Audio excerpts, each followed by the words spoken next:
교회는 반드시 이긴다 라고 하는 제목으로 함께 말씀을 나누겠습니다. 반드시 이깁니다 라고 할까 하다가 좀 더 힘있게 해보려고 이긴다 라고 하는 제목을 했습니다. 요는 교회는 반드시 이긴다. 우리는 6.25 전쟁을 겪었죠. 여기 계신 분들 가운데 겪으신 분도 계시겠네요. 어릴 때지만 전쟁에서 싸우다가 정말 죽을 것 같으니까 항복을 하는 경우가 가끔 있어요. 자이든 타이든 항복을 하게 되는 경우가 있고, 그러면 항복하는 경우에는 대부분의 사람은 전향을 합니다. 전향은 방향을 바꾼다라고 하는 한자어인데, 전쟁에서 전향한다는 건 뭡니까? 내가 이제 당신들 편이 되겠습니다. 살려줬으니까 고맙습니다. 살려준 값으로 이제 당신 편이 되겠습니다. 라고 전향을 해요. 그러면 살려줄게 해가지고 자기 편을 삼는 경우가 있습니다. 전쟁을 하다가 싸우다가 만약에 죽으면 어떻게 될까요? 그러면은 그 사람은 영원히 우리 편이 됩니다. 그래서 전쟁에서 살았지만은 남의 편이 되는 경우가 있고, 죽었지만 영원히 우리 편이 되는 경우가 있어요. 전쟁에서 싸우다가 죽으면은 단순히 우리 편이 되는 것이 아니라 그 사람을 기억하고 영웅으로, 이 나라와 민족의 영웅으로 기억하고 있는 것도 보게 되어집니다. 그래서 영원한 승리자다라고 말하기도 하죠. 전쟁에서 승리를 했어도 남의 편이 된 사람은, 전쟁에서 우리가 이겼는데 그 사람이 남의 편이 되면 그 사람은 전쟁에서 진 사람이 되는 것이. 전쟁에서 싸우다가 죽은 사람은 어떻게 됩니까? 비록 죽었다 할지라도 우리가 전쟁에서 이겼으면은 그 사람은 죽어도 이긴 사람이 되는 것이에요. 어떤 사람은 이렇게 이야기합니다. 목사님, 죽으면 끝이잖아요. 죽으면 이기나 지나 무슨 상관이 있습니까? 아이고, 죽을 바에는 사는 게, 남편이 되더라도 사는 게 낫지 않습니까? 라고 이야기할 수도 있어요. 그런데 그 말이 맞는 것은 죽음이 끝인 경우에는 맞아요. 죽음이 끝인 경우에는 어쨌든 살아야죠. 남편이 되든 말든 그게 맞아요. 그러나 우리는 분명하게 알고 있고 알아야 합니다. 무엇을요? 죽음은 끝이 아니다 라고 하는 것이. 육체의 죽음은 끝이 아니라 그 이후에 영원한 새로운 삶이 존재하고 있다라고 하는 것이에요. 따라서 죽음은 끝이다라고 생각해가지고 아이고 항복해야지, 전향해야지, 남의 편이 되어야지 라고 하는 사람은 영원한 패배자가 되는 것이에요. 영원한 적이 되고 마는 것이에요. 그러나 죽어도 산다라고 생각하고 끝까지 싸우는 사람은 그가 살아도 승리자가 되는 것이고, 그가 만약에 죽어도 다시 승리자로 살게 되어진다라고 하는 것을 기억할 수 있기 바랍니다. 이것은 저 전쟁의 이야기가 아니라 이 땅에 살아가고 있는 교회의 모습을 이야기하는 것인 것을 깨달을 수 있기를 바랍니다. 사나 죽으나 영원히 이기는 자로 남기 위해서 어떻게 해야 하는가 라고 하는 것을 오늘 말씀을 통해서 함께 나눌 수 있기를 바랍니다. 우리가 지지난주에 함께 말씀을 나누었듯이 40평생 동안 한 번도 일어서 본 적이 없는, 나면서부터 안진뱅이였던 거지가 있었죠. 성전 문 앞에서 그 동량을 구걸을 했던 그 거지. 온 이스라엘 민족들이, 예루살렘 도시에 사는 사람들은 그 사람을 다 알아요. 우리가 성전에 제사를 갈 때마다 그 자리에 그 시간에 앉아있던 그 사람 하면은 다 알아요. 참 불쌍하다라고 여겼던 바로 그 사람이었어요. 그런데 그 사람이 베드로와 요한을 통하여서 나사렛 예수 이름으로 걸으라 라고 하는 예수를 통한 믿음을 통해서 그가 일어서게 되어지고 구원을 얻게 되어지는 사건이 일어났습니다. 그것이 성전 문 앞에서 일어난 사건이었어요. 베드로와 요한은 그 사건이 있고 난 다음에 솔로몬 행각에 수많은 사람들이 모여가지고 또 무슨 일이 있는가, 또 어떤 사건이 일어날 것인가 라고 기대하는 사람들에게 예수님의 복음을 전했습니다.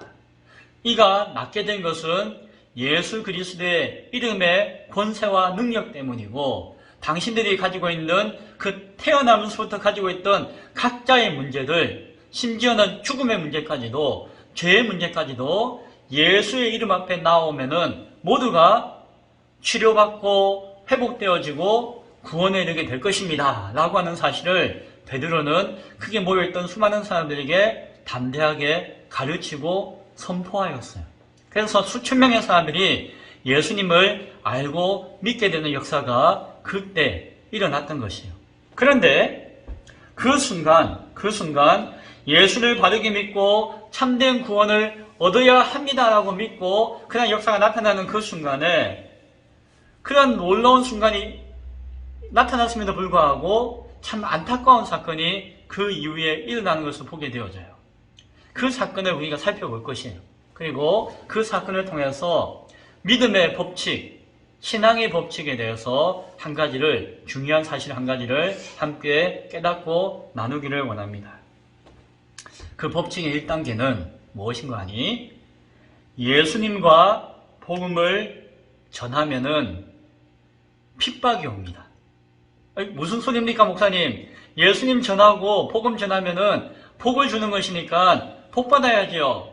그런데 성경의 말씀이나 역사를 보면은 예수의 복음을 전하면은 예수님이 하나님의 아들이십니다. 예수님이 구원자이십니다. 예수님을 믿으면 그 이름의 권세와 능력으로 우리의 모든 문제가 해결되어집니다 라고 전하면은 참 세상 살 때에 세상으로부터 핍박을 당하게 된다는 것이, 그것이 하나의 법칙 아닌 법칙이에요. 오늘 베드로와 요한이 그 40년 된 안전병이 그림과 함께 예수님의 이름을 증거할 때에 당시 정치적인 종교적인 지도자였던 사내들인이라고 하는 공회의 공회원들이 그 사건을 바라보았어요. 그 공회가 성전을 중심으로 열리고 모이고 했었는데 그 성전 문 앞에서 그 사건이 일어나니까 그 사람들이 그것을 직접적으로 간접적으로 다 보고 들었다는 것이에요. 그리고 시비하기 시작했습니다. 당시 사내들인 공회의 기득권층, 종교 지도자들, 정치 지도자들의 대부분은 사두개인들이었어요. 자세한 이야기는 하지 않겠지만 그 사두개인들은 그 기득권을 누리고 있던 사람들이었는데 그 사람들의 종교적인 신념 가운데 가장 큰 특징이 무엇인가 하니 부활은 없다. 하나님 믿고 하지만은 부활이 있느냐? 부활은 없다 라고 믿었고, 또 하나는 영은 없다. 영혼이 어디 있느냐? 그냥 열심히 신앙생활하고 살면 되지 라고 하는 특징을 가졌어요. 그래서 그 당시에 기득권층이었던 사두개인들, 종교 지도자들, 제사장의 신앙 가운데서는 부활은 없고 영은 없다 라고 하는 생각 가운데 믿음 생활을, 하나님 믿는 믿음 생활을 하고 있었던 것이 그런 특징을 가지고 있었습니다. 그런데 가만 보니까 베드로하고 요한이 그 사람을 일으키는 기적을 베푸고 난 다음에 사람들에게 막 가르치기를 뭐라고 이야기합니까? 예수님은 부활하셨습니다. 부활하셨습니다. 하나님이 예수님을 살려주셨습니다. 그리고 그 예수님의 그 능력 가운데, 그 말씀의 역사 가운데서 성령님이 오셨습니다. 성령님께서 우리 가운데 역사하시고 성령님께서 함께 하심으로 말미암아 이 능력의 복음을 여러분에게 전합니다 라고 이야기하고 있는 것이에요. 베드로하고 요한이 뭘 전했다고요? 예수님의 부활을 전하고 성령님의 임재와 역사를 전했다는 것이에요. 그러니까 안 그래도 약간 시비거리가 있고 보기 싫은데 그 사람들이 막 전하는 것이 무엇이다? 자기들은 안 믿고 있던, 자기들은 부정하고 있던 부활과 영을 전하고 있는 것이. 사두개인들이, 종교 지도자들이, 그 사내들인의 공회 회원들이 우리가 이것을 눈뜨고 볼 수가 없다. 아니, 이것을 예수를 전하는 것도 참 못한데 부활을 전하고 영을 전한다? 이것을 우리가 용납할 수 없다라고 하면서 시비하기 시작했어요. 예수를 전할 때에 그것을 핍박하고 박해하는 이유는 다양합니다. 다양합니다. 그러나 오늘 성경에서는 그들은 부활과 영을 믿지 않았기 때문에 그것을 가지고 예수를 전하는 이 사도들을 시비하기 시작했어요. 그들은 종교 지도자였지만 정치 지도자였어요. 권력을 가지고 있었어요. 그래서 강권적으로 베드로와 요한을 잡아서 가두어 버렸어요. 감옥에다 가두어 버렸어요. 베드로하고 요한이 죄를 지었습니까? 아니, 죄 지은 게 없어요. 그냥 그 병자를 낫게 하고, 그냥 낫게 한 것이 예수의 이름과 권세로서 성령의 도우심을 통해서 낫게 되었다라고 그냥 선을 베풀고 그것을 이야기한 것 뿐이에요. 그러나 그것에 대해서 탐탁지 않게 여기는 그 지도자들은 시비하고 그들을 감옥에 가둔 것이에요. 일단 가둬놓고 죄를 찾아보자라고 이야기했던 것이었어요. 그들의 이름에 대해서 1절에 보면은 제사장들과 성전 맡은 자와 사두개인들이었다라고 표현하고 있고, 5절에 보면은 관리와 장로들과 서기관들이라고 표현하고 있고, 6절에 보면은 구체적으로 대제사장 안나스와 가야바와 또한 요한과 알렉산더와 및 대제사장의 문중들이다라고 성경은 구체적으로 알려줘요. 이 사람들이, 요놈들이 그렇게 했다라고 성경은 분명하게 고발해주고 있어요. 그 이름들이 나타나는 특징이 뭡니까? 당시에 기득권층이었어요. 권력자들이었어요. 종교 지도자들이었어요. 한마디로 사내들인 공회의 회원들이었어요. 요즘 이야기하면은 국회의원 정도 되는 것이에요. 국회의원 정도. 그 작은 예루살렘 도시의 그 지역의 국회의원들이었다. 2절과 3절에 보니까 예수 안에 죽은 자의 부활이 있다라고 백성을 가르치고 전함을 싫어하였다 라고 이야기해요. 그들을 잡아서 날이 그냥 낮이면은 잡아서 뭐 할 건데 어두워졌기 때문에 일단 가두어 두었다 라고 오늘 성경은 이야기합니다. 그리고 그들을 이제 나중에 신문하기 시작해요. 7절에 보니까 뭐라고 이야기하는 거 아니? 너희가 무슨 권세와 누구의 이름으로 이 일을 행하였느냐라고 묻습니다. 자, 잘 들어보세요. 이 종교 지도자들이 이제 재판을 열어요. 공회를 열어가지고 이제 묻는데, 너희가 무슨 권세로 누구의 이름으로 이 일을, 이 기적을, 안전병이 일으키는 기적을 행하였느냐라고 묻고 있습니다. 이 사람들이 몰라서 물을까요? 알면서 물을까요? 몰라서 묻는 게 아니에요, 지금. 이 사람들은 예수의 그리스도의 이름의 권세로 안전병이를 일으켰다라고 하는 것을 알아요. 직접 보았고 들었기 때문에 다 알고 있어요. 그러나 그것을 인정하기가 싫은 것이에요. 그것을 시비하고 싶은 것이에요. 그래서 빤히 알고 있으면서도 누구의 이름과 누구의 권세로 이 일을 행하느냐, 이 놀랍고 착하고 선한 일을, 기적을 행했느냐, 자기 입으로 지금 이야기하고 있는 것이에요. 이렇게 스스로 알고 있다는 것을 시인해요. 하지만 알고 있고 시인하면서도 가두고 핍박하고 신문하고 그들을 욕하고 있다는 것이죠. 복음이 틀린 것이 아니었다는 것이에요. 그들도 알아요. 그러나 복음이 틀린 것은 아니었지만, 그들이 시비하고 있는 그들이 틀린 것이었지만, 그러나 그들은 예수를 전하고 복음을 전하는 사람들을 핍박하였다는 것입니다. 그들을 잡아 가두었다는 것입니다. 사랑하는 성도 여러분, 오늘도 역사 가운데 모든 시간 가운데 그러했고 오늘과 내일도 마찬가지예요. 예수님을 잘 전하고 싶잖아요. 우리는 예수님을 자랑하고 싶잖아요. 복음을 전하고 싶잖아요. 그것은 옳은 것이고 복된 것이고 귀한 것이고 선한 것이고 누구든지 아는 것이에요. 누구든지 인정할 수밖에 없는 것이에요. 그러나 그것을 통해서 이유 없이 뜬금없이 시비하고 핍박을 하는 경우가 있다라고 하는 것을 기억할 수 있기 바랍니다. 예수님을 전하다가 내가 억울하게 욕먹고 핍박당하는 경우에 누가 잘못한 것일까요? 예수가 잘못한 것일까요? 내가 잘못한 것일까요? 아니에요. 예수님이 잘못한 것 없고 내가 잘못한 것은 없어요. 오히려 그것에 대해서 핍박하고 욕하는 그 사람이 잘못하고 있다는 것을 잘 기억할 수 있기 바랍니다. 예수를 전하고 욕을 먹거나 예수를 전하고 핍박받는 것은 내 잘못이 있다 없다? 내 잘못이 없다라고 하는 것을 생각할 수 있기 바랍니다.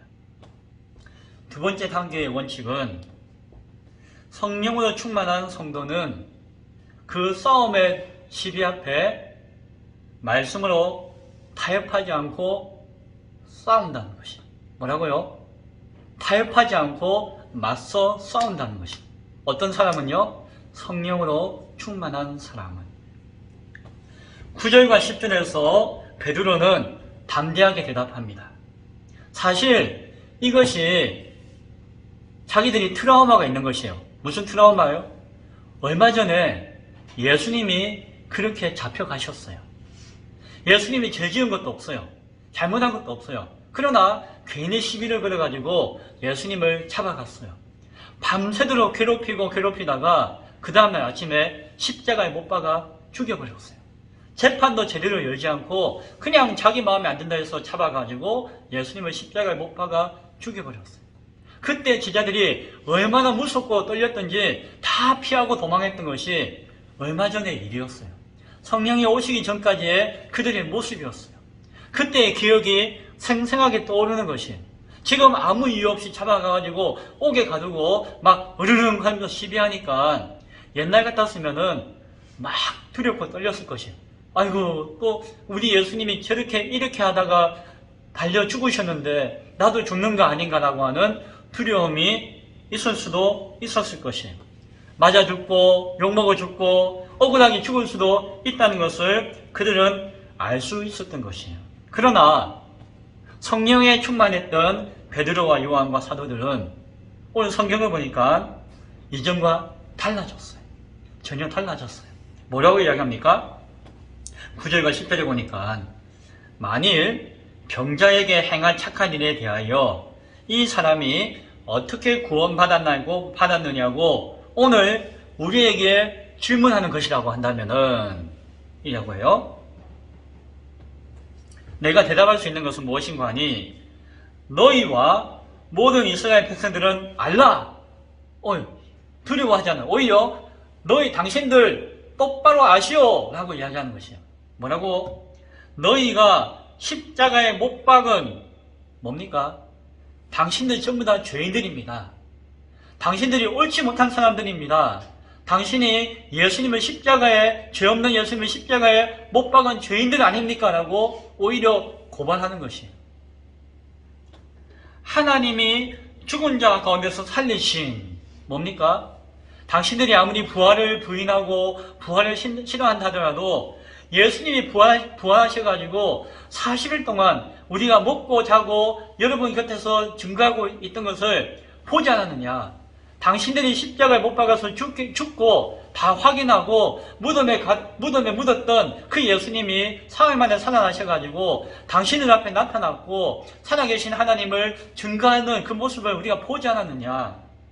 하나님이 죽은 가운데서 다시 살리신 너희가 부활을 아무리 거절하고 미워하고 싫어한다 하더라도 부활의 산 증인인 예수님이 당신들 앞에 나타나지 않았었느냐.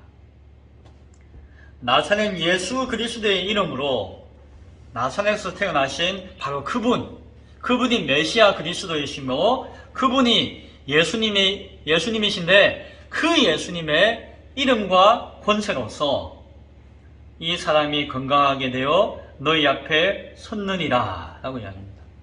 여기 이렇게 증거가 있는데 무슨 시비를 하느냐. 너희가 이전에 잘못했던 거 반성이나 하시오. 너희가 잘못 생각하고 있던 거 깨달으시오. 예수를 온전히 믿고 부활의 증거를 온전히 받아들이고 여기 살아있는 증거에 대해서 너희가 바라보는 증거에 대해서 있는 것을 없다라고 거짓말하지 마시오 라고 이야기하는 것이에요. 9절과 10절에 있는 말씀은 자기 형편을 이렇게 변론하는 것 같지만 내용을 꼼꼼히 씹어보면은 자신에게 시비하는 그들에게 도전하는 것이고 맞서 싸우는 것이었어요. 오히려 당신들이 잘못된 사람입니다 라고 이야기하는 것이었어요. 죽음을 두려워하지 않았다는 것이죠.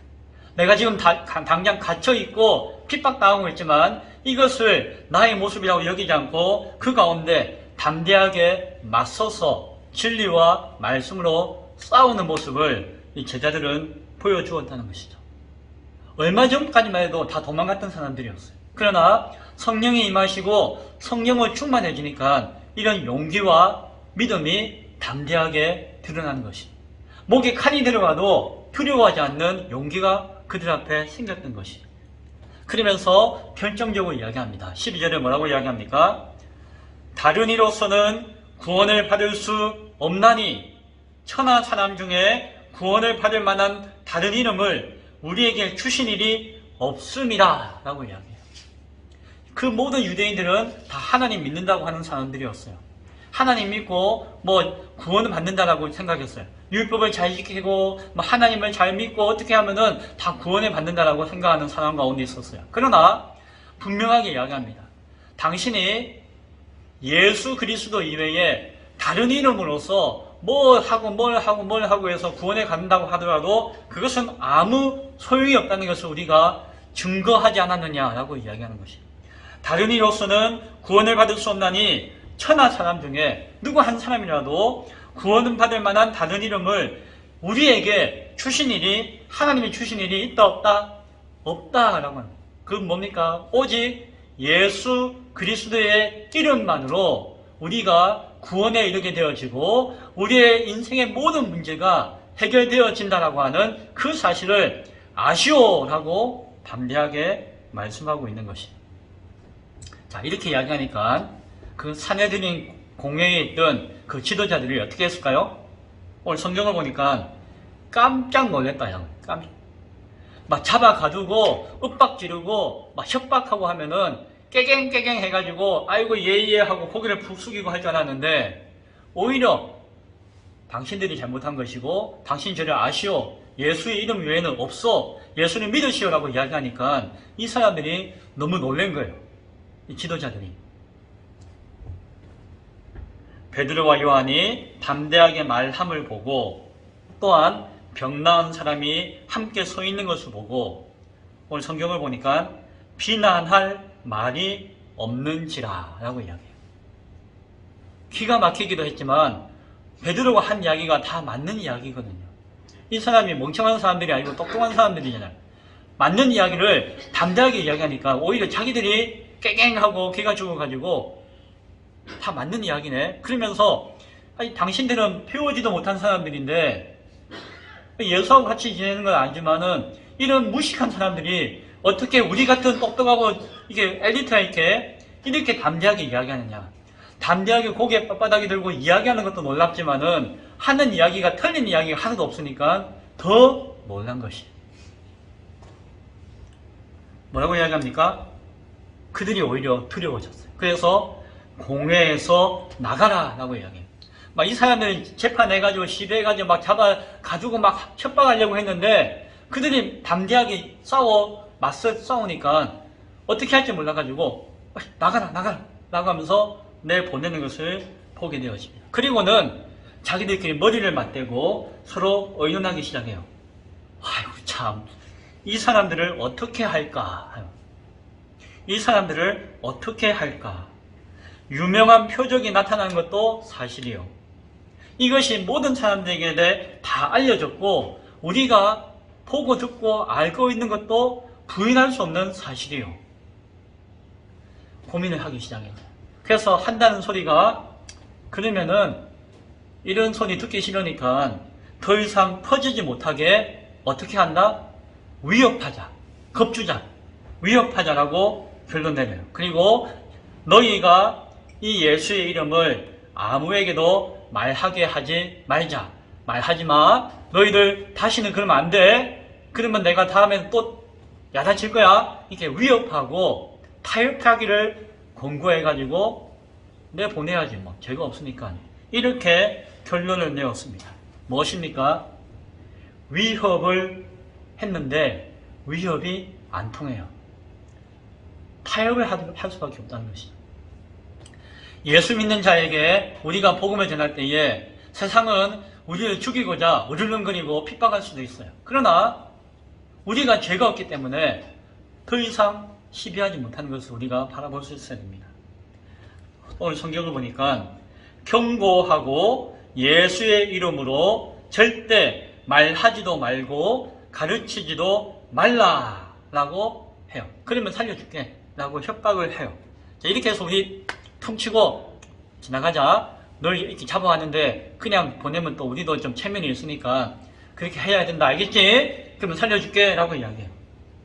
그런데 사도들은 그 협박이, 그 타협이 통했을까요? 안 통했을까요? 안 통해요. 죽을 각오를 하고 이야기했는데 뭐 협박이 죽여라! 라고 하는 마음이 있었잖아요. 협박이 안 통했고 끝까지 진리와 말씀 가운데 싸우는 것을 보게 됩니다. 어떻게 싸웠을까요? 19절에 보니까 하나님 앞에서 너희의 말을 듣는 것이 하나님의 말씀을 듣는 것보다 옳은가 판단하라 라고 이야기해요. 뭡니까? 당신들도 하나님 믿고 아는 사람이잖아요. 우리 하나님 믿는다고 하는 사람들인데 만약에 하나님 뜻이 이것이라면은 사람의 뜻은 이것과 다르다고 할 때에 아무리 위협하고 타협하고 핍박하고 한다 할지라도 하나님 뜻을 우리가 꺾을 수가 있습니까? 없습니까? 아니 당신도 종교 지도자들이니까 상식적으로 생각해보고 판단해 보십시오 라고 되물어요. 그러니까 이 사람들은 뒤통수한테 딱 맞은 것이죠. 하나님 잘 믿는다고 하면서 이 사람들은 상황에 따라서는 하나님과 상관없이 자기들의 생각을 모아가지고 머리를 맞대고 으쌰으쌰 해가지고 뭔가 꾀를 내고 뭔가 방법을 구하고 막 타협하고 하는 것이 자기들의 본색이었어요. 그런데 베드로가 턱 이야기하잖아요. 나를 살려주고 안 살려주고는 그 중요한 것이 아니고 하나님 뜻이 이런데 내가 당신들이 그렇게 이렇게 타협한다고 해가지고 그 타협에 맞추는 것이 과연 내가 잘하는 겁니까? 라고 오히려 되묻는 것이에요. 하나님의 뜻을 꺾는 것이 타협하는 것보다 우선하는 것이 아니지 않습니까? 라고 그들에게 되묻는 것이에요. 그럴 수 없다는 것을 그들은 알아듣죠. 그러면서 이야기합니다. 20절에 뭐라고 이야기합니까? 우리는 보고 들은 것을 말하지 아니할 수가 없다 라고 이야기해요. 우리는 죽으면 죽었지 타협할 마음도 없고 타협할 생각도 없고 우리가 아무리 협박해도 우리는 그것에 함께 할 수가 없다라고 이야기하는 것이. 왜? 우리가 보고 들은 것이 있는데 어찌 본 것을 안 봤다고 이야기하고 들은 것을 안 들었다고 이야기할 수 있느냐. 그것이 하나님의 역사인데 과연 당신들도 하나님 믿는다고 하면서 내 생명 하나 구하려고 하나님의 역사를 부인하거나 거절하는 것이 과연 옳으냐라고 합니다. 그 종교 지도자들도 생각이 있는 사람이잖아요. 어떻게 했겠습니까? 할 말이 없죠. 오히려 자기 무덤을 팠죠.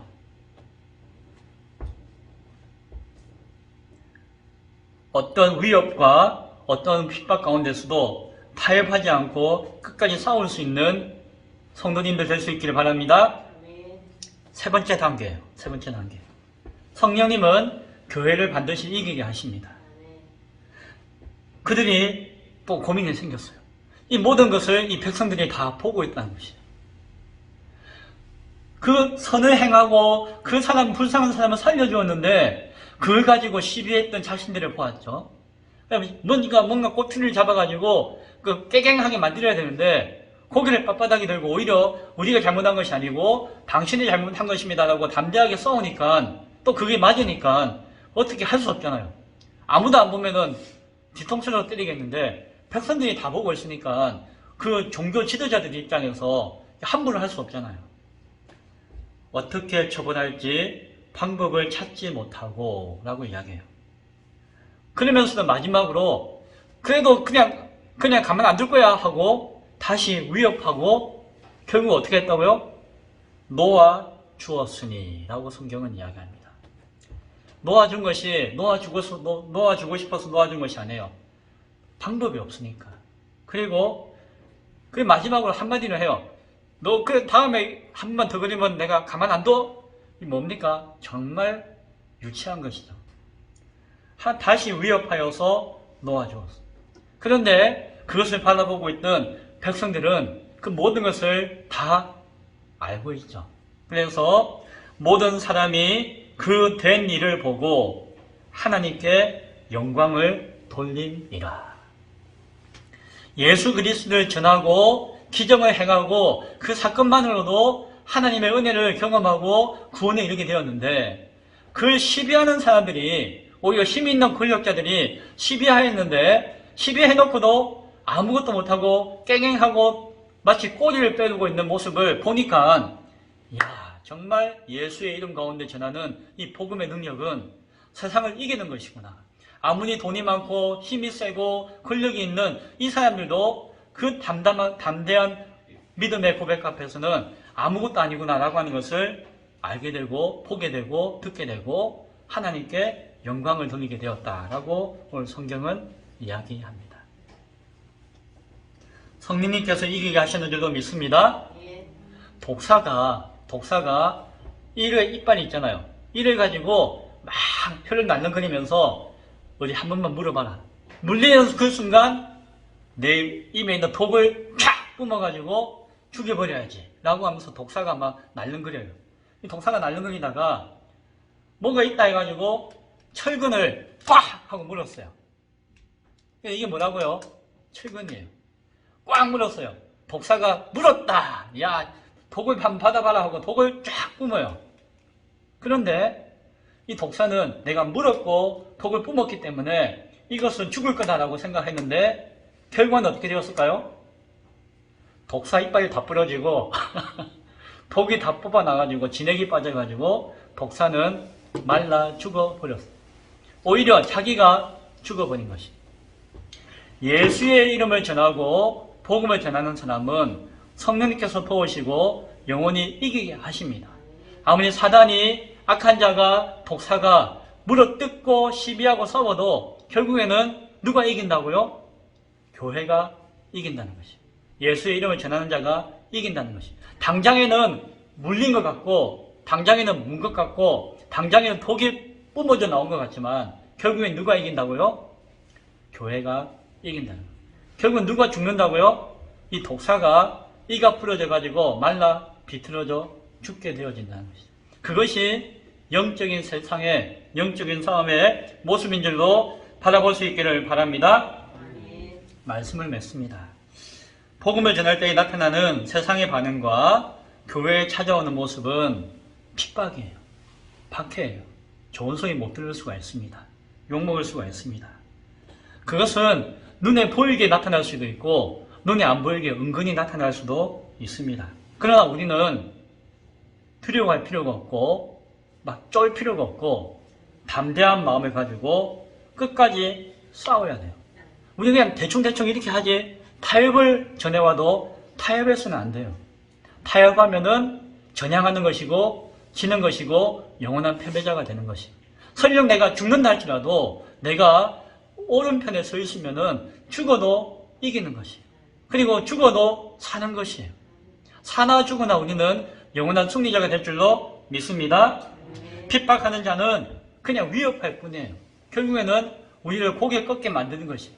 타협하고자 하는 것이에요. 그러나 교회는 당당하게 고개를 끝까지 들고 불의와 악과 예수를 거절하는 자들과 맞서 싸워야 합니다. 막 힘을 통해서, 총칼을 통해서가 아니라 말씀과 진리로 성령으로 무장되어서 우리는 싸워야 합니다. 그러할 때에 반드시 이기게 하십니다.